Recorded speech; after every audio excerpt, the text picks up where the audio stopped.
Hello नमस्कार दोस्तों, स्वागत है आप सभी लोगों का ओनली आईएएस प्रारंभ चैनल पर। मेरा नाम है मोहम्मद आसिम और आज हम लोग अपने लास्ट लेक्चर पे आ गए हैं। Are S Sharma old NCERT के ये आखिरी चैप्टर है जो हम आज डिस्कस करेंगे, जो कि बात करता है कि किस तरह से एंशिएंट हिस्ट्री के अंदर साइंस और सिविलाइजेशन डेवलप होती है।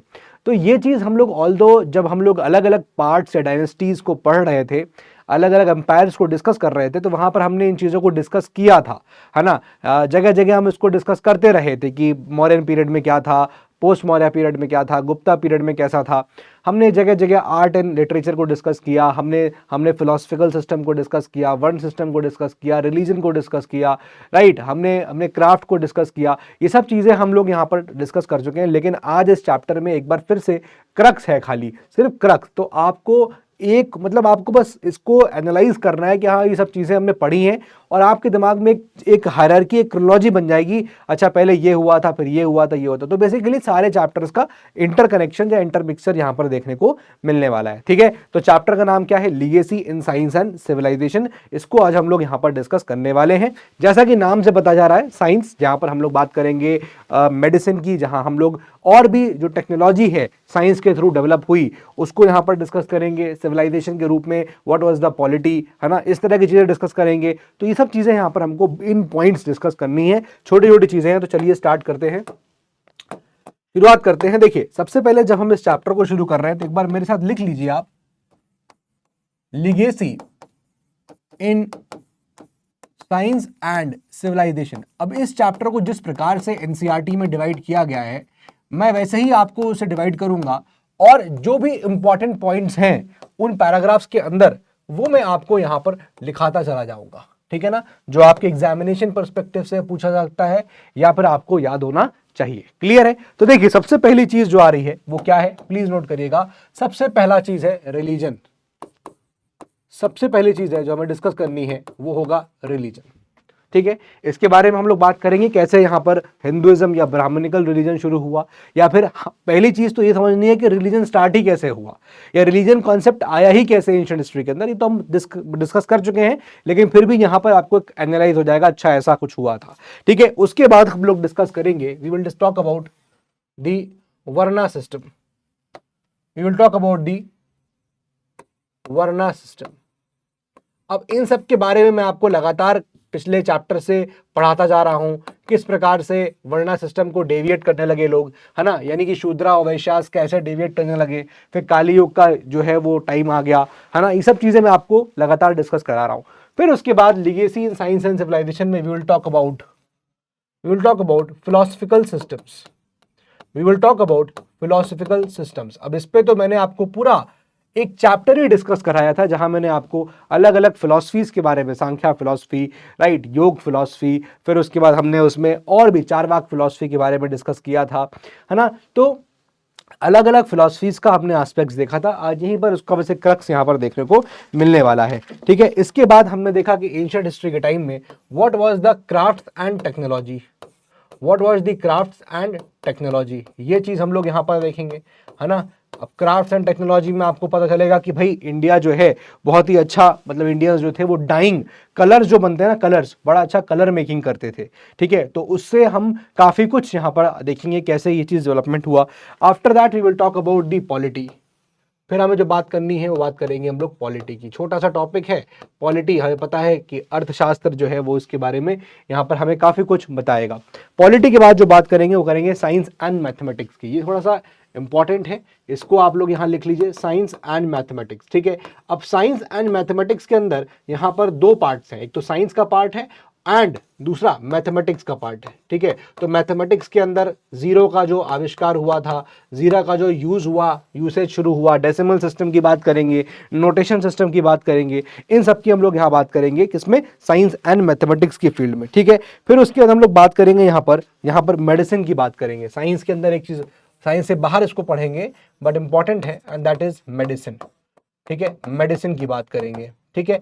उसके अलावा हम लोग जो बात करेंगे, we will talk about the geography of ancient times, कि इंडियंस को या इंडिया में रहने वाले लोगों को, एंशिएंट टाइम्स के लोगों को कितना जो है वो ज्योग्राफी के बारे में आइडिया था। तो आप देखोगे कि हाँ, इंडिया की ज्योग्राफी थी, उनके बारे में फेयर आइडिया था, but they knew about the western world कि हाँ something is existing, but they have no clear idea कि कैसे वो चीज़ वहाँ पर कितनी दूर थी, कहाँ पर है एग्जैक्टली, ये सब चीज़ें जो है वो नहीं चल रही। तो आप भी अपनी एनसीईआरटी खोल लीजिए, ठीक है। And then one important part, that is the last part जो हम डिस्कस करेंगे, वो होगा आपका आर्ट एंड लिटरेचर, ठीक है। अब आर्ट एंड लिटरेचर में कितनी बार हम लोग इन चीज़ों को डिस्कस कर चुके हैं। लिटरेचर में मैंने आपको हर बार जब भी हम लोगों ने कोई नई डायनेस्टी पढ़ी है तो हमने उनकी लिटरेचर की चीज़ों को डिस्कस किया है, ठीक है। अब चलिए यहाँ पर हम लोग चीज़ों को एक एक करके डिस्कस करते हैं, ठीक है। और जहाँ पर मुझे लगेगा कि इस पॉइंट्स को लिखाना है या फिर मुझे लगेगा नहीं थोड़ा सा इस पे करना है तो ब्रीफ करना है, वहां पर मैं आपको ब्रीफ करूंगा और एनसीईआरटी इसके अंदर मार्क भी करा दूंगा, ठीक है। तो पहले स्टार्ट करते हैं जो आपके एनसीईआरटी में, दैट इज रिलीजन। अब देखो यार, सिंपल सी कॉन्सेप्ट है,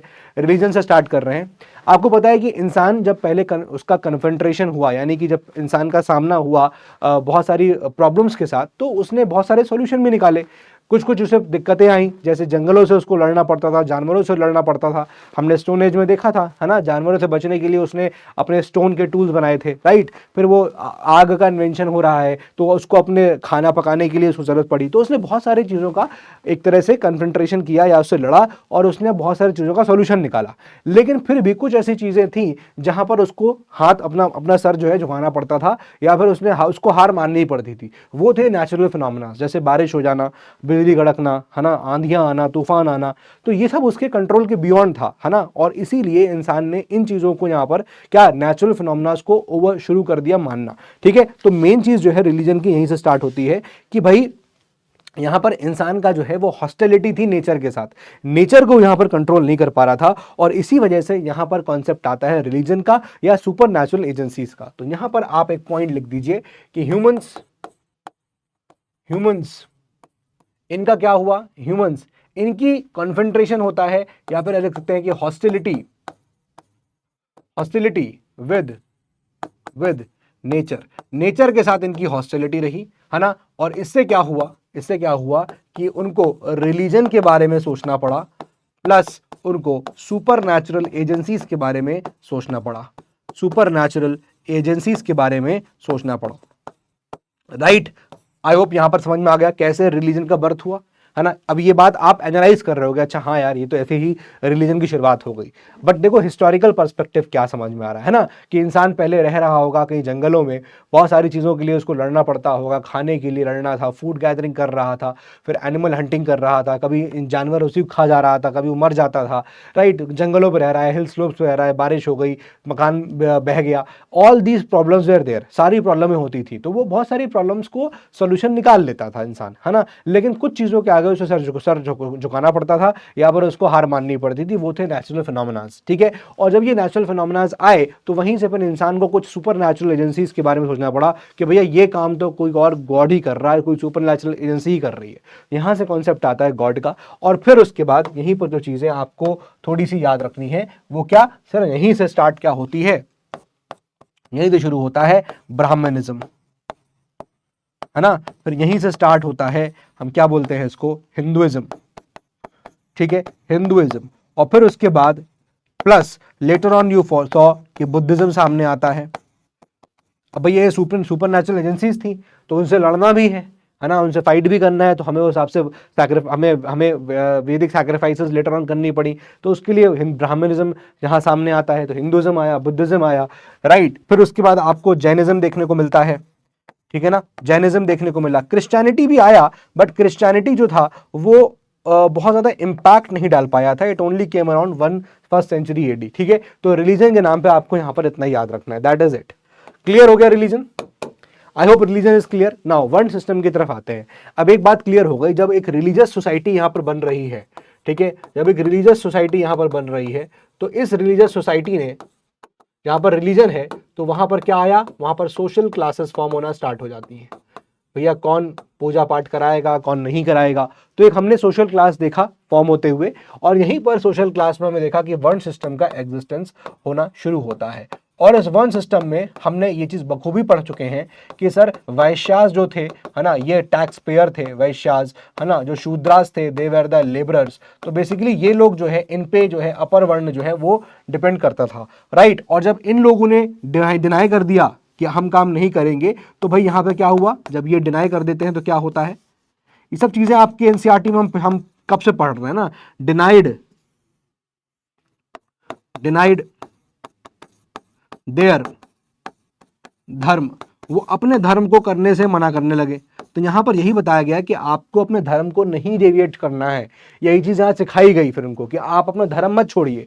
तो बेसिकली हुआ क्या कि जो गरीब इंसान था वो तो इस लालच में चीजें करता चला गया कि हाँ एक टाइम में उनको अगली दुनिया में, नेक्स्ट वर्ल्ड में उनको बड़ा अच्छा बनाएंगे ऊपर वाले भगवान उनको, है ना, इस तरह की चीजें यहां पर आई। आपकी एनसीईआरटी लिखता है ये, this belief lesson the intensity and frequency of tensions and conflict between those who actually produced and those who actually lived off this produce. तो ये लोग एक्चुअली प्रोड्यूस कर रहे थे and Brahmans and Kshatriyas they were actually who were living on the produce, है ना। तो अब क्या चीज, क्या टेंशन कम कर रहा है, टेंशन ये कम कर रहा है, ऊपर लिखा है द लोअर ऑर्डर्स, यानी कि ये लोग worked hard in firm belief, इस बिलीफ में ये बहुत मेहनत करते थे that they would deserve a better life, कि उनको एक अच्छी जिंदगी मिलेगी इन द नेक्स्ट वर्ल्ड और बर्थ, अगले जन्म में या फिर अगली दुनिया में उनको एक अच्छी जिंदगी मिलेगी। तो they continue to do their work, ठीक है ना। तो यहां पर इस प्रकार से आप देखोगे कि ये चलता रहा। लेकिन यहां पर एक कॉन्ट्रास्ट जो है वो एनसीईआरटी बताता है, वो कॉन्ट्रास्ट बताता है with the Greece and the Romans. तो ग्रीस और रोमन्स में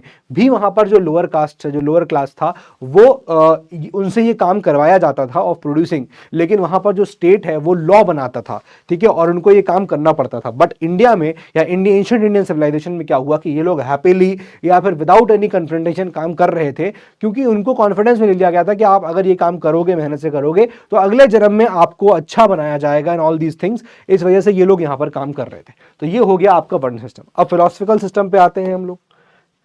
अब हम लोग फिलोसफिकल सिस्टम पे आते हैं। देखिए फिलोसफिकल सिस्टम में आपको पता है कि हमने जो हम देख रहे हैं कि ancient Indian society, ancient Indian जो सोसाइटी थी, इसमें बहुत ज्यादा फिलोसफिकल चीजें ग्रो हुई, और वो दो एस्पेक्ट से ग्रो होती हैं हुई।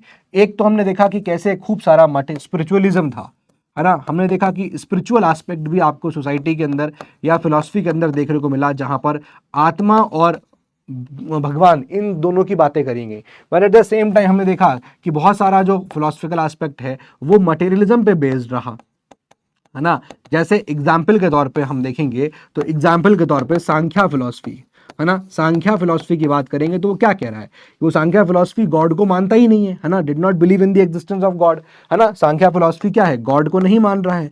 रादर सांख्या क्या कह रहा है, सांख्या कह रहा है कि भैया प्रकृति, नेचर इज एवरीथिंग, प्रकृति that is nature is the main reason for the force to, force है जो हर चीज को मूव करता है। एंड साथ में they came up with the concept of purusha, ठीक है, विद द कॉन्सेप्ट ऑफ पुरुष, ठीक है ना। दैट इज, है ना, ये मतलब आपका क्या हो गया कि एक तरह से प्रकृति, नेचर वही चीज है। अब यहां पर एनसीईआरटी आपके इसी पॉइंट पर रुका हुआ है। बट हमने ये चीज डिस्कस करी थी सांख्या फिलॉसफी में कि दैट इज समथिंग कॉल्ड पुरुषा, है ना, दैट इज सोल, प्राकृतिक दैट इज नेचर, ठीक है। तो वो हर चीज को यहां पर चला रहा है। तो they did not believe in the existence of God. Similarly हमने देखा मटेरियलिज्म में एक एस्पेक्ट और आया था, और वो क्या था, एक तो ये हो गया। दूसरा एस्पेक्ट जो हमने देखा था मटेरियलिज्म का वो था चारवाक फिलॉसफी, है ना। चारवाका फिलॉसफी क्या कह रहा था, चारवाका फिलॉसफी का कहना यह था कि भैया जो चीज आप आंखों से देख ही नहीं सकते हो, जिस चीज का आप इन्फ्रेंस नहीं कर सकते हो, है ना, अगर आप कोई चीज को इन्फर नहीं कर, अगर आप कोई चीज को ऑब्जर्व नहीं कर पा रहे हो, if you cannot see anything, तो वो चीज रियल भी नहीं है। तो अगेन चारवाका भी यहां पर गॉड को डिनाई कर देता है, चारवाका भी यहां पर सोल को डिनाई कर देता है ना। ये कुछ भी एग्जिस्ट नहीं करता चारवाका। चारवाका कह रहा है कि जो इस दुनिया में है वही सत्य है, इसके अलावा हर चीज गलत है, ठीक है ना। यही चीज यहां पर आपको बताई गई थी, क्लियर है। ये यहां पर फिलोसफिकल एस्पेक्ट्स के बारे में दिया गया। अब हम आगे बढ़ते हैं, ठीक है, अब हम आगे बढ़ते हैं। Next is crafts. अब देखो क्राफ्ट्स में यहां पर दो चीजें हैं, मैंने आपको बताया क्राफ्ट्स में दो चीजें क्या क्या है, चलिए देख लेते हैं। यहां पर क्राफ्ट में दो चीजें क्या क्या है, पहले एक बार देख लेते हैं। देखिए क्राफ्ट की बात करेंगे तो फर्स्ट चीज है कि जो इंडियंस थे उनको डाइंग, यानी कि डाई बनाना प्लस मेकिंग कलर्स, ये उनको बड़े अच्छे तरीके से आता है, ये उनको बड़े अच्छे तरीके से आता था। तो ये एक चीज ऐसी थी जिसमें हमने देखा एंशिएंट इंडिया में लोग जो है काफी यहां पर माहिर थे। जैसे फॉर एग्जांपल हम कलर्स की बात करेंगे, इतने बढ़िया कलर्स बनाए थे कि आज भी अजंता पेंटिंग्स आप देखोगे तो उस पर कलर्स वैसे ही के वैसे ही आपको दिखते हैं, है ना। तो मेकिंग कलर्स वाला जो कॉन्सेप्ट था इतना अच्छा था, इतना स्ट्रांग था कि अजंता पेंटिंग्स पे भी आपको जो दिख रहा है, अजंता पेंटिंग्स, वो पेंटिंग्स पे कलर्स काफी ज्यादा क्या है, कलर्स काफी ज्यादा सॉलिडिफाइड है, यानी कि आज भी वो चमक रहे हैं, सॉलिडिफाइड कलर, सॉलिडिफाइड, ठीक है ना। एक तो ये एस्पेक्ट हो गया क्राफ्ट का। इसके अलावा आपके एनसीईआरटी में जो रखा है वो इसी को बोलते हैं क्या, मेकिंग स्टील। एक होता है मेकिंग, दूसरा टेक्नोलॉजी क्या थी, प्लीज नोट करिएगा, टेक्नोलॉजी वाज मेकिंग स्टील। और यही टेक्नोलॉजी ट्रांसफॉर्म होती है, सॉरी ये टेक्नोलॉजी क्या होती है, दूसरे कंट्री में एक्सपोर्ट होती है।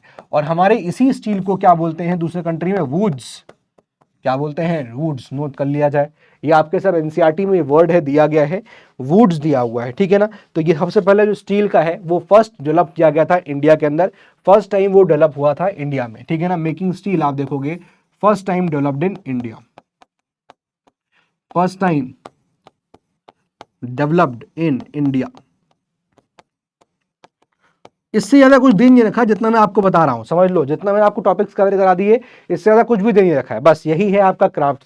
तो रिलीजन हो गया, वर्ण सिस्टम हो गया, फिलोसफिकल हो गया, क्राफ्ट एंड टेक्नोलॉजी हो गया, ये 4 पोर्शन हो गए। देन उसके बाद पॉलिटी की बात करेंगे। Now everyone knows about polity. भाई पॉलिटी में किसको नहीं पता है, पॉलिटी में एक ही नाम सबसे पहले आएगा, दैट इज अर्थशास्त्र, है ना। अर्थशास्त्र बाय आचार्य चाणक्य या फिर कौटिल्य, कौटिल्य, ठीक है ना। इसके अलावा हमने देखा कि कैसे, ये तो एक हो गया कि हम पॉलिटी कैसे वहां चल रही है। फिर उसके बाद एक पॉलिटी में एक चीज और आती है कि भैया एक रूलर था अशोका, अशोका रूलर। अब अशोका रूलर ने आप देखो कलिंग वॉर के बाद भी, कलिंग वॉर के बाद क्या हुआ, कलिंग वॉर के बाद वो अपना जब साम्राज्य की बात करता है तो वो बेरी घोष से धम्म घोष की तरफ चला गया, धम्म घोष, बेरी घोष से धम्म घोष, प्लीज, धम्म घोष, ठीक है। और यहां पर बेरी घोष से धम्म घोष गया तो मतलब यहां पर उसने पीस पॉलिसी को अडॉप्ट किया था, बस इससे ज्यादा कुछ नहीं है मेरे ख्याल से। और तो मैं इसमें कुछ देख भी नहीं पा रहा हूं, that is the only thing जो यहां पर आपको लिखी हुई है, and you have to adopt it, मतलब आपको लिखना है peace policy and non aggression, non aggression, ठीक है। अब आते हैं मूविंग ऑन टू नेक्स्ट। अब देखो यहां पर साइंस एंड मैथमेटिक्स ये थोड़ा इंपॉर्टेंट है, मेडिसिन भी थोड़ा इंपॉर्टेंट है, लेकिन पहले मैं आपको यहाँ पर ज्योग्राफी करा देता हूँ, क्योंकि ये दोनों आपको टॉपिक्स में आपको नेक्स्ट स्लाइड पे कराऊंगा, क्योंकि इसमें कुछ इन्फॉर्मेशन ज़्यादा आपको देनी है। नोटेशनल सिस्टम को डिस्कस करना है, डेसिमल सिस्टम को डिस्कस करना है, जीरो के बारे में बताना है, कैसे अरब्स ने सीखा हमसे, फिर अरब्स जो है वो उसको वेस्टर्न वर्ल्ड तक ले गए, ये सब चीज़ें यहाँ पर आएंगी, तो उसको नोट डाउन करा दूंगा। लेकिन पहले ज्योग्राफी के बारे में एक बात यहाँ क्रिस्टल क्लियर है कि इंडियंस को आउटर एक्सटर्नल वर्ल्ड के बारे में ज़्यादा जानकारी नहीं थी, लेकिन हाँ हमारी जो, जैसे फॉर एग्जाम्पल अगर हम वैदिक पीरियड की बात करेंगे तो ऋग्वेद के थ्रू हमको बहुत सारे ये पता चलता है कि हाँ Indians were aware of the geography of India, तभी वो बहुत सारे एरियाज के नाम ले पा रहे थे, ठीक है ना। ये चीजें यहाँ पर मेंशन्ड है, ज्योग्राफी के लिए लिखा हुआ है। Ancient Indians also made some contribution to the study of geography. Ancient Indians के पास ज्योग्राफी की नॉलेज थी। अब उसमें यह आगे लिखा है कि they are little knowledge of the geography of lands outside India. तो अगर हम बात करेंगे ज्योग्राफी में land outside India, land outside India, इसकी बात करेंगे तो you will see little knowledge, ज्यादा नॉलेज नहीं थी, ठीक है। बट जो land inside India, land inside India, इसकी हमें यहां पर बड़ी फेयर नॉलेज थी, ठीक है ना। तो ये चीज आप लोग यहां पर नोट कर लीजिएगा, दैट इज ज्योग्राफी। क्लियर हो गया? आई होप ये पॉइंट जहां क्लियर हो गए। अब आपका इस चैप्टर का दोस्तों 3 ही चीज बचती है, और पहले हम डिस्कस करेंगे यहां पर साइंस एंड मैथमेटिक्स को। चलिए please give the heading science and mathematics. चलिए हेडिंग डाल दीजिए। आई होप आप लोगों को सब समझ में आ गया होगा। सिंपल चैप्टर है, इसमें कुछ भी ज्यादा टिपिकल नहीं है, थोड़ा सा याद मतलब एक तरह से रिवीजन टाइप का चैप्टर है कि हाँ अभी तक हमने क्या क्या पढ़ा है ना, कैसे कैसे चीजें घटी हैं, तो वो हमने अभी तक देखा। साइंस एंड मैथमेटिक्स यहाँ पर इसको नोट कर लेते हैं। अब देखिए जब हम बात करेंगे साइंस एंड मैथमेटिक्स की, तो बेसिकली आप देखोगे कि 3 एस्पेक्ट्स में बहुत डेवलपमेंट हुए साइंस एंड मैथमेटिक्स में, 3 एस्पेक्ट्स पे। एक था आपका मैथमेटिक्स, एक आपका हो गया एस्ट्रोनॉमी, एक हो गया आपका मेडिसिन, ठीक है। इन तीनों को आप लोग यहाँ पर पहले तो लिख लीजिए, ठीक है। तो ये 3 चीजों पे यहाँ पर काफी डेवलपमेंट देखने को मिले। Please mention all these points. देखिए यहाँ पर प्लीज राइट। फर्स्ट पॉइंट जो डेवलपमेंट हुआ वो मैथमेटिक्स की फील्ड में हुआ, मैथमेटिक्स की फील्ड में हुआ।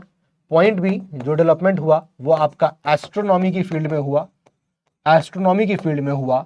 और जो डेवलपमेंट है वो आपका मेडिसिन की फील्ड में हुआ, मेडिसिन। ठीक है, अब जरा देखिए यहां पर मैं आपको सब चीजें क्रक्स कर दूंगा, जो इसका भी यहां पर पोर्शन आ रहा है ना, दैट इज मेडिसिन, ये भी मैं आपको इसी के साथ यहां पर पढ़ा दूंगा। ठीक है, क्लब्ड इन सेम, ठीक है, ऐसा लिख लीजिएगा, क्लब्ड इन सेम, ताकि आपको ध्यान रखे कि दोनों को एक ही पे पढ़ा दिया है। तो ये लास्ट चीज है, उसके बाद आर्ट एंड लिटरेचर बचा हुआ है जो हम डिस्कस करेंगे। अब जरा देखिए मैथमेटिक्स में यहां पर हम लोग क्या करने वाले हैं, या एस्ट्रोनॉमी और मेडिसिन, तीन चीजों की यहां पर डेवलपमेंट होती है। अब जरा यहां पर गौर से देखिएगा चीजों को। देखो हम बात करेंगे मैथमेटिक्स की, तो मैथमेटिक्स में तीन चीजें सामने आई। एक तो आया नोटेशनल सिस्टम, ठीक है ना, एक आया नोटेशनल सिस्टम, नोटेशन होता है ना, नोटेशन, तो नोटेशनल सिस्टम आपको पता ही होगा। दूसरा है आपका डेसिमल सिस्टम, दूसरा है आपका डेसिमल सिस्टम, ठीक है, और तीसरा है आपका zero, use of zero, use of zero. तो ये तीन चीजें हैं जो मैथमेटिकल सिस्टम में डेवलप होती हैं। एस्ट्रोनॉमी की बात करेंगे तो यहां पर क्या होता है, स्टडी ऑफ प्लैनेट्स, है ना, स्टडी ऑफ प्लैनेट्स। और ये क्यों इंपॉर्टेंट था, क्योंकि स्टडी ऑफ प्लैनेट से क्या हो रहा था, इसी से क्या हो रहा था, इसी से देखेंगे तो यहां पर weather and climatic conditions depend करती हैं, है ना, वेदर एंड क्लाइमेटिक कंडीशंस इसी पे डिपेंड करती हैं, राइट। और जब वेदर एंड क्लाइमेटिक कंडीशंस होगा उसको स्टडी करना जरूरी था, क्योंकि रेनफॉल पैटर्न वही डिटरमाइन करेगा, है ना, रेनफॉल पैटर्न उसी से पता चलेगा।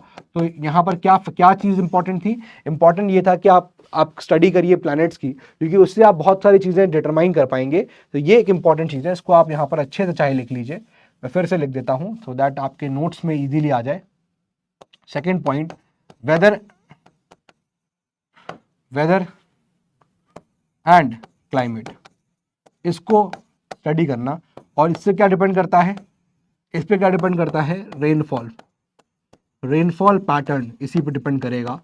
और इस पे डिटरमाइन करेगा क्या, वेजिटेशन, है ना, इस पे डिटरमाइन करेगा। इनफैक्ट वेजिटेशन की जगह मैं लिख देता हूं flora and fauna, flora and fauna, यानी कि वेजिटेशन एंड एनिमल्स। तो एस्ट्रोनॉमी की देखिए जरूरत यहाँ पर कैसे पड़ रही थी कि आप प्लैनेट्स की स्टडी करिए, प्लैनेट्स की क्या पोजीशन है, उससे हम लोग बहुत सारी चीज़ें जो है वो डिटरमाइन कर पा रहे थे। ठीक है, क्योंकि देखो planets came to be regarded as gods, उस वक्त एंशिएंट टाइम में प्लैनेट्स को गॉड्स की तरह यहाँ पर देखने लगे थे। ठीक है, and the movements began to be closely observe, और इन प्लैनेट्स का मूवमेंट है बड़ा क्लोजली ऑब्जर्व करने लगे। The study became essential on account of the connection with changes in seasons. और इनकी स्टडी इंपॉर्टेंट क्यों हो गई, क्योंकि वेदर एंड क्लाइमेट यानी कि चेंजिंग सीजन्स जो है उसकी वजह से यहाँ पर इसकी स्टडी इंपॉर्टेंट हो गई, and which where important for agriculture activities. और वो रेनफॉल पैटर्न और फिर वो एग्रीकल्चर एक्टिविटी सब कुछ यहाँ पर डिटरमाइन करेगा। ठीक है, द साइंस ऑफ, अच्छा साथ में यहाँ पर एक चीज और है कि ये इसमें एक चीज और डेवलप होती है, and that is the science of grammar, grammar यहाँ पर आती है और संस्कृत को डेवलप किया जाता है। यहाँ पर पॉइंट लिखा है, the science of grammar and linguistic arose because the ancient Brahman stress that every Vedic prayer and every mantra should be recited with meticulous correctness. In fact the first result of science, भाई देखो ब्राह्मण्स ने बोला कि भाई आपको कुछ भी अगर यहाँ पर करना है, कोई भी अगर वैदिक प्रेयर करनी है तो आपको बड़ा ही उसको अच्छे तरीके से उसका उच्चारण करना है, आपको अच्छे तरीके से उनको उन मंत्राओं को बोलना है। ठीक है, तो यहां पर क्या हुआ, साइंस डेवलप हुई ग्रामर की। ठीक है, तो एक पॉइंट यहां पर आप इसको और मेंशन कर सकते हैं, दैट इज लैंग्वेज वाला, that is D point, and that is what, language. ठीक है, लैंग्वेज। तो यहां पर क्या पॉइंट आया, यहां पॉइंट ये आ रहा है कि सर पहले क्या था, पहले आप देखोगे कि यहां पर जो चीजें थी वो थी कि भाई वैदिक जो प्रेयर्स हैं, जो वैदिक प्रेयर्स हैं, उन वैदिक प्रेयर्स को अगर करना है, उनको अगर आप परफॉर्म करना है तो उसका उच्चारण उन सबको बहुत अच्छे तरीके से आपको रिसाइट करना होगा, है ना, उसका रेसिटेशन इंपॉर्टेंट है। अब भाई जाहिर सी बात है ये चीज़ें किसने बोली, ये बोली यहाँ पर चीज़ें ब्राह्मण्स ने, है ना, क्योंकि उन ये चीज़ें एक तरह से उनको उस वक्त अपनी मोनोपोली बना रहे थे अपनी, राइट। तो इसी का यहाँ पर जवाब में क्या आया, क्या डेवलपमेंट हुआ, द डेवलपमेंट वाज लैंग्वेज, जो संस्कृत डेवलप हो गई। ठीक है, संस्कृत डेवलप हो गई और इसी संस्कृत डेवलप्ड। ठीक है, और इसी चीज में यहां पर क्या आया, इसी चीज में यहां पर आया कि भाई पन्नी की अष्टधाई, पनिनी की अष्टधाई, पनिनीज अष्टधाई। ठीक है, तो ये आपकी एक बुक है on grammar, book on Sanskrit grammar, आपके उसमें साफ साफ लिखा है book on production of book on produce of grammar. ठीक है, और ये क्या है, रूल्स गवर्निंग संस्कृत, कैसे संस्कृत गवर्न होती है, बुक ऑन संस्कृत ग्रामर। ठीक है, ये पॉइंट भी यहां पर होपफुली आपको समझ में आ गया होगा। ठीक है, अब बात करेंगे हम लोग यहाँ पर मेडिसिन की, तो मेडिसिन में आपको दो नाम काफी इंपॉर्टेंट आएंगे यहाँ पर।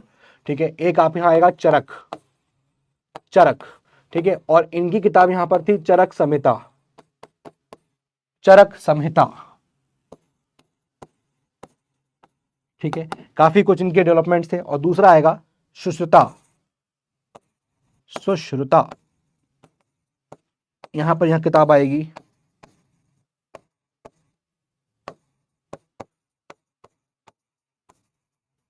प्लीज नोट कर लीजिए, इतना आप नोट कर लीजिए, फिर इसके बाद हम आगे बढ़ते हैं इसमें, क्योंकि अगेन ये काफी इंपॉर्टेंट है। ठीक है, सुश्रुता संहिता, ये वाला एस एच हटा दीजिए, ये एस, ये है ना एस, ऊपर जो लिखा है वो सही है, सुश्रुता संहिता। ठीक है, यहाँ दो मेडिसिन की किताबें यहां पर इंपॉर्टेंट आती हैं। अब जैसे मैं आपको इनके बारे में बता देता हूं, देखिए यहां पर लिखा है इन सेकेंड सेंचुरी, एनसीईआरटी में पढ़ के बता रहा हूं, India produce two famous scholars of Ayurveda, Ayurveda के दो फेमस स्कॉलर्स आए। भाई मेडिसिन यहां पर कैसे आयुर्वेद की बात होती है। ठीक है, आयुर्वेद, अब इनके बारे में आपको अथर्ववेद में मिलेगा। ठीक है ना, अथर्ववेद में मिलेगा, बट यहाँ टू फेमस स्कॉलर्स थे जो यहाँ पर आते हैं, और वो कौन कौन थे, नाम लिखा हुआ है। अब देखो इन सुश्रुता संहिता, इस किताब के अंदर आप देखोगे तो Sushruta describes the method of operating cataract, कैसे आप कैटरैक्ट को ऑपरेट करोगे, स्टोन डिजीज, ठीक है, और भी बहुत सारे ऐसे एलिमेंट्स के बारे में यहां पर बताया गया है। He mentioned as many as 120 even implements to be used for operations in the treatment of disease. He lays special emphasis on diet and cleanliness. समझ में आ रहा है? तो यहां पर क्या क्या चीजें, एक तो आ गया operation of cataract, stone disease, ये दो चीज तो आप यहां मेन लिख ही दीजिए। क्या क्या चीजें यहां पर इनके उसमें समझ में आती हैं, एक तो आ रही है कि ऑपरेटिंग कैटरैक्ट, जो आपका आंखों वाला हो गया, ऑपरेटिंग कैटरैक्ट। ठीक है, उसके बाद बहुत सारी स्टोन डिजीज की बात हो गई, कैसे स्टोन डिजीज यहां हटाई जाएंगी। ठीक है ना, इसके अलावा आपके उसमें और लिखा हुआ है क्या, mentions he lays special emphasis on diet and cleanliness. ठीक है ना, स्पेशल एम्फेसिस नोट करिएगा, special emphasis on diet and cleanliness. ठीक है, ये चीजें जो है वो आई यहाँ पर सुश्रुता संहिता के अंदर। अब हम जब चरक की बात करेंगे तो चरक के तरफ से भी काफी ज्यादा डेवलपमेंट देखने को मिले। लिखा हुआ है कि पहला चीज तो चरक से Charak Samhita is an encyclopedia of Indian medicine. एक तो सबसे बड़ी बात यही है कि ये जो आपकी चरक संहिता है, ठीक है, पहला पॉइंट लिख लीजिए, एनसाइक्लोपीडिया ऑफ मेडिसिन। एक तो पहला पॉइंट यही है कि चरक संहिता जो है वो इंसाइक्लोपीडिया है मेडिसिन का, यानी बहुत सारी मेडिसिन के बारे में इसमें बता रखा है। दूसरा उसने पॉइंट लिखा है, describes various types of fever, leprosy, मिर्गी, हिस्टीरिया इसको बोलते हैं, एंड टीबी। ठीक है, तो बहुत सारी यहाँ पर टाइप्स ऑफ फीवर के बारे में बताया गया है। इसके अलावा आप देखोगे तो टीबी, लेप्रोसी, ठीक है ना, टीबी, लेप्रोसी, हिस्टीरिया, इन सब बीमारी के बारे में भी यहां पर चरक ने बता रखा है। क्लियर है? उसके बाद देखो यहां पर लिखा हुआ है कि possibly Charak did not know some of these are infectious. His book contains the name of large number of plants and herbs which were to be used as medicine. बहुत सारे ऐसे प्लांट्स और ऐसे हर्ब्स के नाम लिखे थे इस किताब के अंदर जिसको आप मेडिसिन की तरह यूज कर सकते हो, तो वो भी आप यहां मेंशन कर लो। ठीक है, various herbs and plants, various herbs and plants, please note करिएगा, यूज्ड फॉर मेडिसिन। ठीक है, ये चीज भी यहां पर चरक की लिखी हुई है। तो आई होप ये पॉइंटर जो है वो आपको यहां पर अच्छे तरीके से याद रहेंगे। ठीक है ना, अब इसके बाद यहां पर जो चीजें बचती हैं वो क्या बचा हुआ है, मेरे ख्याल से यहां पर हाँ दो चीजें हैं मोस्ट रिनोन स्कॉलर एस्ट्रोनॉमी में, यहां पर दो स्कॉलर्स का नाम सामने आता है, आर्यभट्ट एंड ब्राह्मीर। प्लीज नोट करिएगा, एस्ट्रोनॉमी में दो स्कॉलर्स का नाम सामने आता है, एक तो आता है आर्यभट्ट का, आर्यभट्ट, और दूसरा आता है वराहमीर, वराहमीर। ठीक है, ये आपको दो चीजें यहां, दो नाम जो है वो अच्छे से पता होनी चाहिए। अब आर्यभट्ट और वराहमीर के यहाँ पर 5-5 कॉन्ट्रीब्यूशन है, 4-5 कॉन्ट्रीब्यूशन है जो आपको लिख लीजिए, कभी कभी चीजें जो है वो आ जाती हैं। उसके बाद हम इस लास्ट वाले मैथमेटिक्स के पोर्शन में चलेंगे। ठीक है, पहले मैं आपको यहाँ पर 5 चीजें जो है वो लिखा देता हूँ। ठीक है, एक तरफ आप लिख लीजिएगा आर्यभट्ट का, एक तरफ आप लिख लीजिएगा वराहमीर का। ठीक है, एनसीईआरटी में दिया हुआ है, कोई बाहर से नहीं बता रहा हूं आपको। आर्यभट्ट। अब आर्यभट्ट को लेकर यहां पर 5 चीजें दी गई हैं। प्लीज मेक दिस डायग्राम ताकि आपको याद करने में आसान हो जाए। और इधर लिख लीजिए वराहमिहिर। वराहमिहिर, इसके भी आप यहां पर 4 पॉइंट्स 5 पॉइंट जो भी हैं वो लिख लीजिए। ठीक है, चलिए आइए पहला पॉइंट देखिए, बस पॉइंटर्स नोट करने हैं आपको, बस एनसीईआरटी से पॉइंटर्स, ताकि आपके दिमाग में बैठ जाए। पहला पॉइंट ये है कि Aryabhatta calculated the position of planets according to Babylonian method. तो प्लैनेट एस्ट्रोनॉमी के अंदर, ठीक है, क्या किया है उन्होंने, position of planets, position of planets, इसको जो है आर्यभट्ट ने कैलकुलेट किया, इसको आर्यभट्ट ने कैलकुलेट किया, और ये जो कैलकुलेशन किया वो बेबीलोनियन मेथड से किया, बेबीलोनियन मेथड से किया। आई होप पहला पॉइंट क्लियर हो गया हो। बस पहला इतना याद रखना है, ऐसा कुछ याद ही नहीं रखना है कि भाई पोजीशन ऑफ प्लैनेट्स को जो है अच्छे से कैलकुलेट किया गया। दूसरा है ना, cause of lunar and solar Eclipse बताया गया। कॉज, सोलर और लूनर इक्लिप्स, सोलर और जो लूनर इक्लिप्स होता है, ठीक है, इनका क्या कॉज है, cause of these eclipse, cause of these eclipse, ये यहां पर बताया गया है। ठीक है ना, पॉइंट नंबर 2 सिर्फ नोट करिए। थर्ड पॉइंट देखिएगा, थर्ड है on the basis of speculation is considered to be correct even now, right. अब क्या चीज, सर्कमफ्रेंस ऑफ द अर्थ, उस वक्त सर्कमफ्रेंस ऑफ द अर्थ जो है, जो बताई थी आर्यभट्ट ने on the basis of speculation, circumference of earth जो बताई थी उस वक्त आर्यभट्ट ने, told by Aryabhatta, told by Aryabhatta, वो भी on the basis of speculation, है ना, ऑन बेसिस ऑफ स्पेक्यूलेशन, मतलब सिर्फ अनुमान लगा के बताया था, वो आज भी सही है। यहां पर पॉइंट ये कहना चाह रहा है, वो आज भी सही है। नोट कर लीजिए, still exist, still correct today, ऐसे लिख लीजिएगा, still correct today, still correct today, please note कर लीजिए। Next point number D, point number D, पहला पोजीशन ऑफ प्लैनेट्स को कैलकुलेट किया बेबीलोनियन मेथड से। दूसरा, उसके बाद सोलर और लूनर एक्लिप्स के क्या कॉजेज हैं उसको बताया। Number 3, circumference of the earth जो उन्होंने बताया था आर्यभट्ट ने स्पेकुलेशन के बेसिस पे, ठीक है, वो आज भी सही है। और चौथा, he pointed out that sun is stationary and earth rotates, ये पॉइंट में बोला, आर्यभट्ट ने बोला था क्या, कि भैया जो सन है, जो सन है वो स्टेशनरी है, यानी कि रुका हुआ है ना, और जो अर्थ है वो रोटेट करती है। अब ये चीज कितनी बाद, ये चीज कितने टाइम बाद जो है वो प्रूव करी गई थी, बट ये बताया बहुत पहले गया था। And then fifth point is कि आर्यभट्ट की जो किताब है that is Aryabhattiya, please note कर लीजिएगा। Point number E, Aryabhatta, Aryabhatta's book कौन सी है, आर्य भाटियास, प्लीज नोट कर लिया, आर्यभट्टिया। क्लियर है, ठीक है। चलिए अब वराहमिहिर पे आ जाते हैं हम लोग। इनके क्या क्या 4 पॉइंट्स हैं वो नोट कर लेते हैं। नंबर 1 पॉइंट, सबसे पहला तो आप इनकी किताबें लिख लीजिए। किताब का नाम क्या है, लिख लीजिएगा, वराहमिहिर, वराहमिहिर्स बुक कौन सी है, बृहत संहिता, बृहत संहिता, प्लीज नोट किया जाए, पहला पॉइंट। दूसरा, सेकंड, इन्होंने बोला था कि moon rotates around the earth and earth rotates around the sun. अब ये 1 सेंचुरी बाद आए तो उन्होंने और क्लैरिटी से बोला कि भैया जो मून है, moon rotates round earth and earth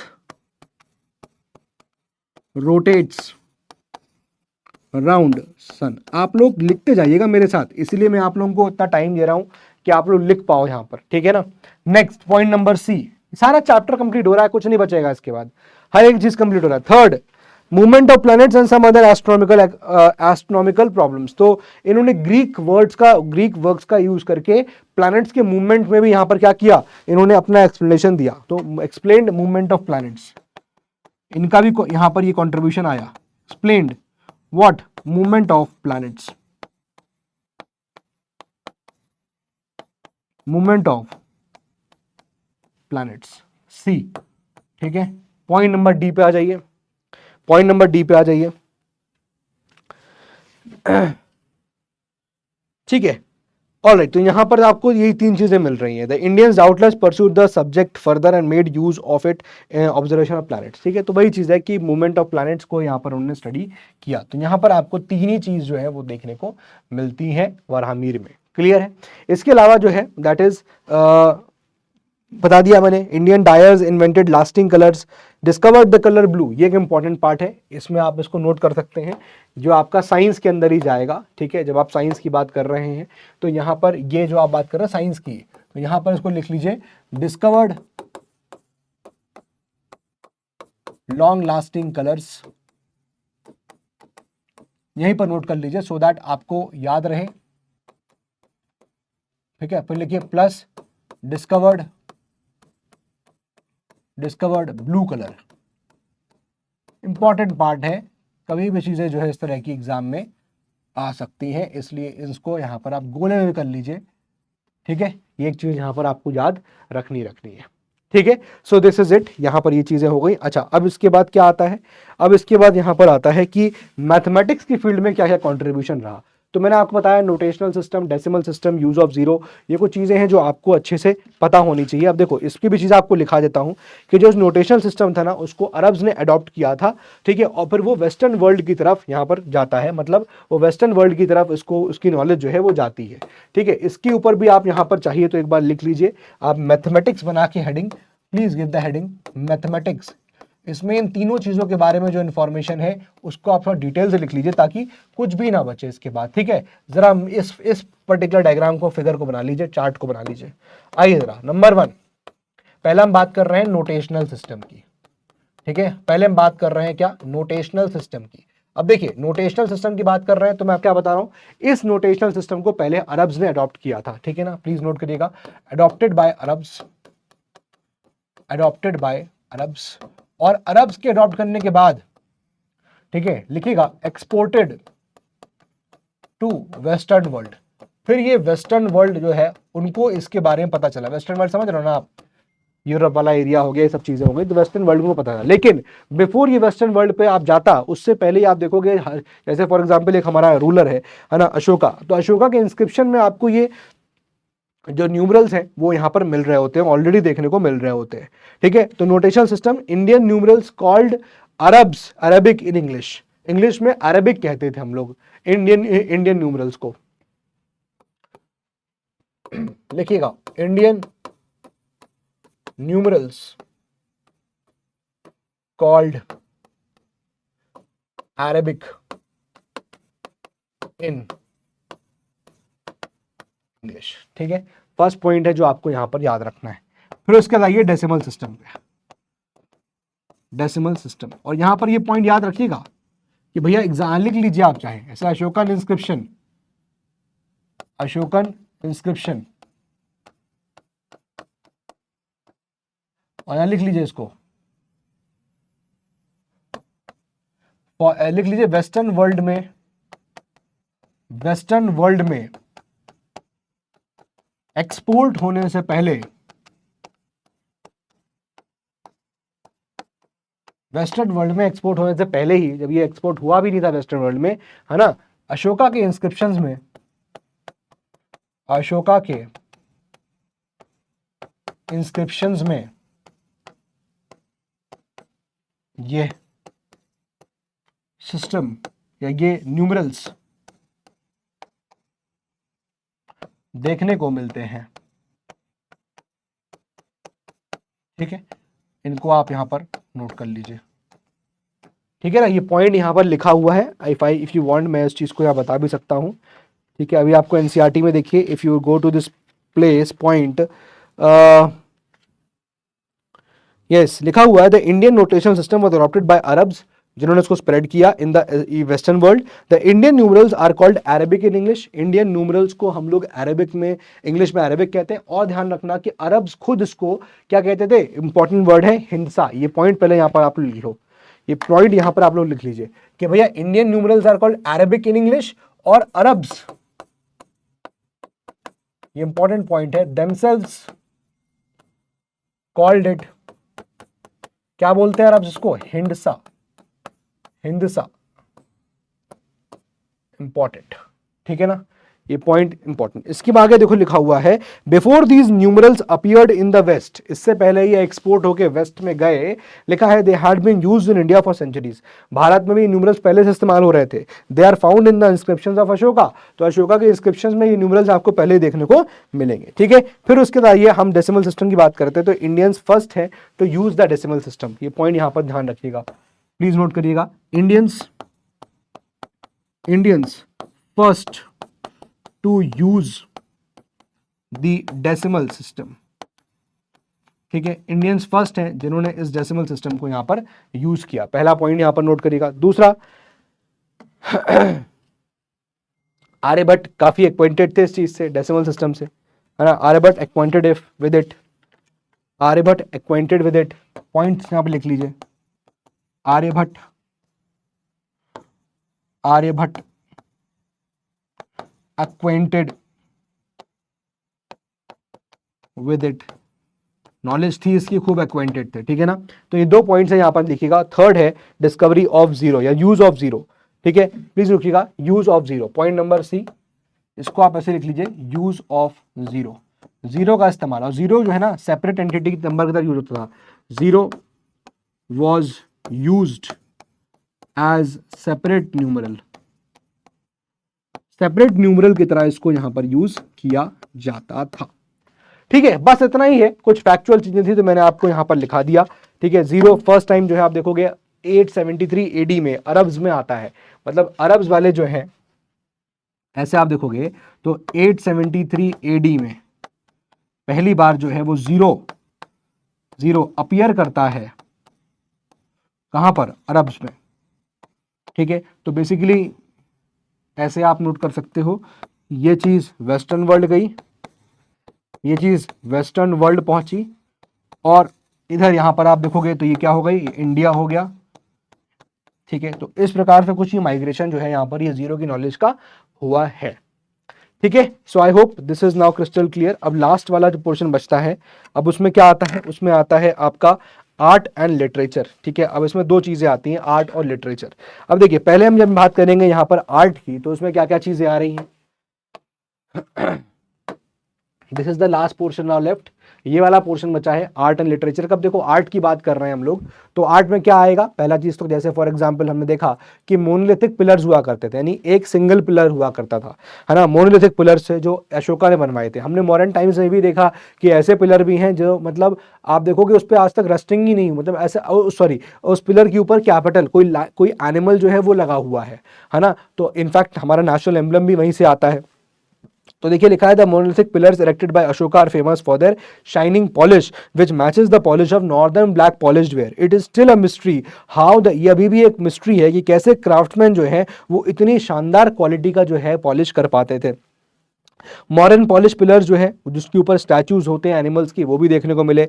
lion capital जो है वो हमारा नेशनल एम्बलम बना है ना, और रिपब्लिक ऑफ इंडिया, ठीक है। तो बेसिकली यहाँ पर आप आर्ट एंड लिटरेचर में दो तीन चीजें मेंशन कर सकते हैं, ठीक है। एक बार इसको आप यहां पर लिख सकते हैं चाहे तो, please give the heading art and literature, please give the heading art and literature, art and literature. चलिए अब आर्ट एंड लिटरेचर की बात करेंगे तो पहले मैं आपसे बात कर रहा हूं इस साइड आर्ट की, पहले बात कर रहा हूं आपसे आर्ट की, और उसके बाद हम बात करेंगे लिटरेचर की। तो आर्ट की बात कर रहे हैं, पहला तो देखिए लिखिएगा मोनोलिथिक पिलर्स, मोनोलिथिक पिलर्स किसके, ऑफ अशोका, है ना। फिर उसके बाद लिखिए नेक्स्ट लिखिएगा Mauryan, monolithic pillars of Ashoka, और ये क्या बहुत ही क्या है, शाइनी है, शाइनी, और ये नॉर्दर्न ब्लैक पॉलिश्ड वेयर्स को टक्कर देते थे, ऐसे लिखिएगा, टक्कर देते थे, इतने अच्छे होते थे, इतना शाइन करते थे, ठीक है ना। फिर उसके बाद मौर्यन पिलर्स जिसके ऊपर एक स्टैचू होता था ऑफ एनिमल, ठीक है। तो बेसिकली यहीं से आप देखोगे तो जो लायन कैपिटल है, ठीक है, जो बेसिकली हमारा आगे जाल के नेशनल एम्बलम बनता है, वो भी यहीं से आ गया। ठीक है, उसके बाद देखिएगा केव टेम्पल्स बनाए गए, केव टेम्पल्स बनाए गए एंशिएंट इंडिया के टाइम में, है ना। तो वो भी चीज मेंशन है यहाँ पर, लिखा हुआ है कि नेक्स्ट लिखा है we may also refer to the cave temples of Ajanta as well as the famous Ajanta paintings. तो केव टेम्पल्स ऑफ अजंता, ठीक है, और इसी अजंता में टेम्पल्स में आपको आगे मिलेंगी अजंता पेंटिंग्स, ठीक है ना। ये सब चीजें हैं जो आपको यहां पर अगेन फिर से नोट करनी है, right. It contains as well as 30, अब इसमें कुछ ज्यादा है नहीं। Paintings appeared in the second century AD and most of them belong to the Gupta period. ठीक है, तो ये पेंटिंग्स जो मिलती हैं आपको गुप्ता पीरियड में जाके मिलती हैं, most of them belong to the Gupta period. Paintings appeared in the second century, right. The themes are borrowed from the stories about previous incarnations of Buddha and from other ancient literatures. तो इसमें theme होती थी इन paintings की, वो यही है कि भाई प्रीवियस इनकार्नेशन क्या था बुद्धा का, एंड ऑल दीज थिंग्स जो है इसमें आती थी। क्लियर है। अब इसके बाद आप देखोगे तो इसमें आर्ट की बात हम कर रहे हैं, तो और क्या देखने को मिल रहा है कि भैया हमारा जो है इंडिया का जो है वो ट्रेड होता था, ठीक है। तो उसकी वजह से क्या हुआ, कल्चरल कॉन्टैक्ट्स देखने को मिले, है ना, कल्चरल कॉन्टैक्ट्स देखने को मिले। ठीक है, अब देखिए हेलेनिस्टिक फॉर्म ऑफ आर्ट था, एक तरफ हेलेनिस्टिक फॉर्म ऑफ आर्ट निकल के आया, ठीक है, ऑफ आर्ट, और प्लस एक तरफ क्या था, इंडियन फॉर्म ऑफ आर्ट था, इंडियन फॉर्म ऑफ आर्ट था। जब ये दोनों मिला तो एक नया फॉर्म निकल के आया, that is Gandhara form of art, है ना, गंधारा फॉर्म ऑफ आर्ट यहाँ पर डेवलप होता है। तो इस प्रकार से ये आर्ट जो है वो यहाँ पर डेवलप हो रहा है। क्लियर है, आई होप ये समझ में आ गया होगा आपको। ठीक है, अब हम जब बात करेंगे और भी चीज़ों के बारे में, जैसे for example anchor what temple in Cambodia, उसकी बात भी करेंगे, तो वहाँ वो भी जो है हमें समझ में आता है कि वहाँ पर कैसे एक मिक्सचर के रूप में कैम्बोडिया का एक लोकल कल्चर है, एंकोर वॉट है ना, वो है, और फिर उसमें इंडिया की टेम्पल्स, मतलब वो सूर्य, ऑब्वियसली मैंने बताया था कि एंकोर वॉट टेम्पल को भी recently 8th wonder of the world की तरह बोला गया था, और उसके जो वॉल्स है उसमें आपको रामायण और सबकी जो है स्टोरीज जो है वो आपको वॉल्स के थ्रू पता चलती हैं। ठीक है, ये सब चीज़ें हैं।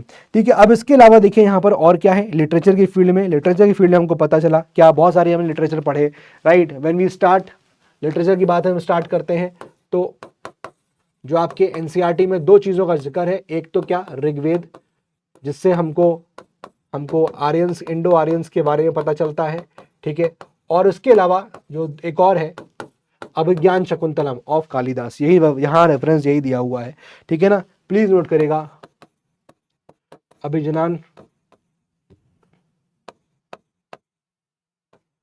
शकुंतलम ऑफ कालिदास। तो बेसिकली मैं आपको क्या क्या बता रहा हूं कि भाई एशियन इंडिया के टाइम में कैसे आर्ट और लिटरेचर डेवलप किया। अब यहाँ पर मैं इस चैप्टर को इसलिए इतना इंपॉर्टेंट नहीं मान रहा था, मैं इतना आपको इसलिए भी इतना फोकस नहीं कर रहा हूँ क्योंकि जाहिर सी बात यह है कि भाई बहुत सारी लिटरेचर्स मिली हैं, ये तो खाली एक दो नाम है, और हमने जगह जगह जहाँ जहाँ लिटरेचर आया वहाँ वहाँ मैंने आपको उन लिटरेचर्स के बारे में बताता रहा, ठीक है ना। तो अब यहाँ पर एक दो लिटरेचर है, कोई पॉइंट नहीं है जानने का, है ना, बट फिर भी जो चीज़ें थी जानने वाली, जैसे फॉर एग्जाम्पल मैथमेटिक्स की फील्ड में ये चीज़ें थी जो आपको प्रीवियसली नहीं मिली थी, वो नोट कर लीजिएगा। आर्यभट्ट और वेहरमीर के जो यहाँ पर जो काम कार्य थे वो यहाँ पर नोट कर लीजिएगा, ठीक है। साइंस एंड मैथमेटिक्स की फील्ड में अलग अलग सब जगह आपको पता चलना चाहिए, वो नोट कर लीजिएगा। यहाँ पर सुश्रुता संहिता के अंदर क्या क्या है, चरक संहिता के अंदर क्या क्या लिखा है, वो इंपॉर्टेंट है ना। फिर एस्ट्रोनॉमी में यहाँ पर कैसे कैसे इंपॉर्टेंट है, आर्यभट्ट और वेहरमीर, इनके कार्य मैंने आपको यहाँ पर बता दिए, इन्होंने क्या क्या बोला था। और फिर ये पूरा जो मैंने आपको अलग अलग religion, varna system, philosophical system, craft and technology, polity, right, science and mathematics, medicine, geography, art and literature, सब कुछ एक्सप्लेन कर दिया। तो ये पूरा चैप्टर यहाँ पर आपका डन एंड डस्टेड हो गया है। इसके साथ ये हमारा चैप्टर भी फिनिश हो गया, and with this we come to the end of R S Sharma. ठीक है, आज जो है आर एस शर्मा की किताब जो है कंप्लीट हो गई। So old NCERT are S Sharma completed. अब नेक्स्ट क्लास से हम लोग जो है वो मेडिवल हिस्ट्री स्टार्ट करेंगे, हम लोग मेडिवल हिस्ट्री को स्टार्ट करेंगे।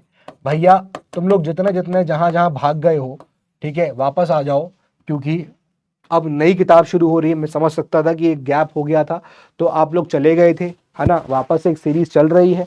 अपने दोस्तों को बता दो कि मेडिवल हिस्ट्री शुरू हो रही है, लेक्चर्स यहाँ से डेली बेसिस पे होंगे, तो आपको इनमें अटेंड करना है, अपनी लगातार जो स्ट्रीक है उसके बारे में मुझको बताते रहना है कि कौन सी स्ट्रीक है आपकी, है ना, और लेक्चर को डेली बेसिस पे फॉलो करते रहिएगा, ये काफ़ी इंपॉर्टेंट है, ठीक है। सो इसके साथ हमारा पूरा आर एस शर्मा का जो कंसेप्ट है वो खत्म हो गया, सॉरी जो सीरीज है किताब है वो खत्म हो गई।